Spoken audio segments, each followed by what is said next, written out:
Hello students, आइए आज हम आपकी व्याकरण पुस्तक के पहले पाठ को समझते हैं, जिसमें हम भाषा और व्याकरण के बारे में जानकारी प्राप्त करेंगे। भाषा क्या है और हमें व्याकरण क्या सिखाता है, व्याकरण का ज्ञान होना हमें क्यों आवश्यक है, भाषा क्या है, क्या होती है ये भाषा। यह भाषा वह साधन है जिसके द्वारा हम अपने विचार प्रकट करते हैं और दूसरों के विचारों को समझते हैं, अर्थात हमारे भावों का आदान प्रदान भाषा कहलाती है। भाषा के 4 प्रमुख अंग हैं: बोलकर, लिखकर, सुनकर, पढ़कर।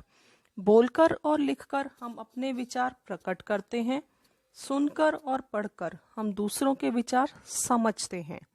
यह भाषा के प्रमुख 4 अंग हैं, अर्थात भाषा वह माध्यम है जिसके द्वारा मन के भावों और विचारों को प्रकट किया जाता है और दूसरों के भावों और विचारों को जाना जाता है। भाषा का सबसे पुराना रूप सांकेतिक भाषा। संकेतों के माध्यम से कुछ बातें तो कही जाती हैं, मगर सभी बातें संकेतों से नहीं कही जा सकती। अपनी बात को स्पष्ट करने के लिए बोलना अथवा लिखना आवश्यक है। इसलिए भाषा के 2 रूप हैं, मौखिक और लिखित। सबसे पहले हम भाषा की परिभाषा के बारे में जानेंगे और फिर इसके दोनों भेदों के बारे में। भाषा शब्द संस्कृत के भाष धातु से बना है, जिसका अर्थ है बोलना या कहना। अर्थात भाषा वो है जिसे बोला जाए, कहा जाए, प्रकट किया जाए या दूसरों की बातों को समझा जाए। भाषा के 2 भेद हैं: लिखित भाषा, मौखिक भाषा। लिखित भाषा लिखकर अपनी बात प्रकट करना या पढ़ी हुई बात को समझना। मौखिक भाषा बोलकर अपनी बात को प्रकट करना। मौखिक भाषा। इस तस्वीर में मुख्य अतिथि श्रोतागणों को भाषण दे रहे हैं, अर्थात अपने विचारों को मुख से बोलकर प्रकट कर रहे हैं और श्रोतागण उनकी बात को सुनकर समझ रहे हैं, अर्थात यह भाषा का मौखिक रूप है। भाषा का वह रूप जिसे हम मुंह से बोलते हैं और कानों से सुनकर समझते हैं, उसे मौखिक भाषा कहते हैं। बातचीत करना, भाषण देना, कहानी सुनाना, यह सभी भाषा के मौखिक रूप के अंतर्गत आते हैं, जहां हम अपने विचारों को बोलकर प्रकट कर रहे हैं। मौखिक भाषा सीखना। बच्चा अपनी मौखिक भाषा का निर्माण स्वयं करता है। अगर हम ऐसा मानते हैं कि बच्चे द्वारा मौखिक भाषा सीख लेना अनुकरण का नतीजा होता है, तो हम पूरी प्रक्रिया को कुछ ज्यादा ही सरल करके देख रहे हैं, साथ ही बच्चे की क्षमताओं को भी कम आंक रहे हैं। ऐसा नहीं है कि बच्चा केवल अनुकरण से, केवल सुनकर सीख जाता है। इस मौखिक भाषा सीखने के लिए भी उसे बहुत सी चीजें सीखनी पड़ती हैं। लिखित भाषा। जब भाषा को हम अपने विचारों को लिखित रूप प्रदान कर देते हैं, तो वह है हमारा लिखित भाषा का रूप। जब हमारे विचार लिख दिए हमने और दूसरों के लिखे हुए विचारों को पढ़ा। भाषा का वह रूप जिसे लिखकर प्रकट किया जाए और पढ़कर समझा जाए, उसे लिखित भाषा कहते हैं।